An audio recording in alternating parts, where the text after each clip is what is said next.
Many of us are seeing a little bit of relief as we fill up the tank and finish out the long Labor Day weekend, but is it enough? According to Gas Buddy, the average price of a gallon of regular is $3.76. That is up 6 cents from this time last year, but only 6 cents.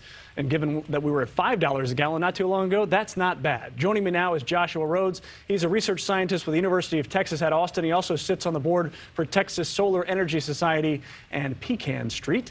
Thank you very much for joining us, sir. Thanks for having me. I want to get to some breaking news now. OPEC and OPEC Plus just announced that it's going to cut oil supplies by 100,000 barrels a day. So we were seeing some relief at the gas pump because oil prices were dropping. But when OPEC decides to cut production, what does that do to the global supply, and what is that going to do to our gas prices? Well, when OPEC, which controls about 30% of global oil supply, when they cut supply, that means supply gets tighter, and that means prices go up. About half, or a little bit more than half, the price of a gallon of gas is made up by the price of crude oil. So if the global market for crude oil tightens and the price goes up, that means that the price of gas will go back up. Well, we had been seeing a little bit of relief because the price had been going down. I know some of the releases that Americans had made from the Strategic Oil Reserve had helped. Is any of this going to be offset, or should we expect higher oil prices and so higher gas prices maybe by Christmas or sooner? Well, in general, the Department of Energy is projecting that, into next year, that the average price may be about $3.50. So I don't know that we're going to see things, fall as low as we've seen in the past. And I don't know that we're going to be able to release any more from our strategic petroleum reserves.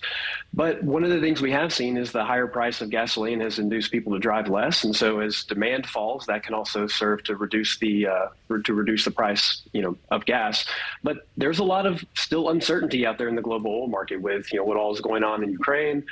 At the beginning of the pandemic, we actually had a lot of refining capacity that closed down because there were marginal refiners that weren't able to really make that much money, and they decided to close early. And it takes a long time to build a new refinery. In fact, we haven't built another one in about 50 years in this country. And so we are a little bit constrained in, how much we can get even that crude oil to a refined product that you can put in your tank.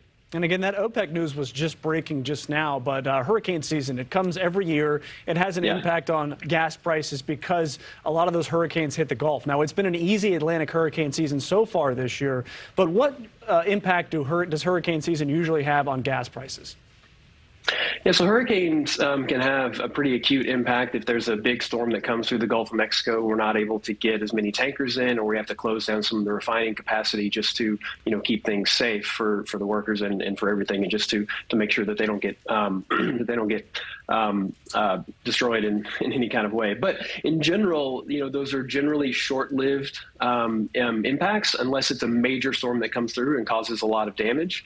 But it can serve to increase the price of gasoline if we do have a constraint, if we're not able to make as much on the Gulf Coast as we usually are.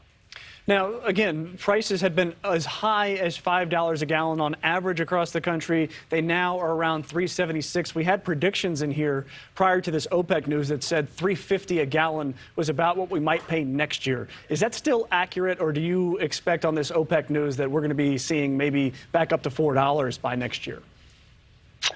I mean, all else equal, less oil in the global market should serve to increase the price of gasoline. So if that were not, taken into those projections, which it probably wasn't, then we'll probably see the price be a little bit higher. 100,000 barrels is not nothing, but it's not relative to the amount of oil that's actually on the global market. It's not a huge amount, but it's not nothing. And so it will, serve to increase the price in general, although I don't know that it'll take us all the way back to $4. All right. That is Joshua Rhodes. He talks about oil prices, and that's what we did today. And I wish we had better news for you, but that OPEC news really put a damper on things. Mr. Rhodes, thank you for joining us. Thanks for having me.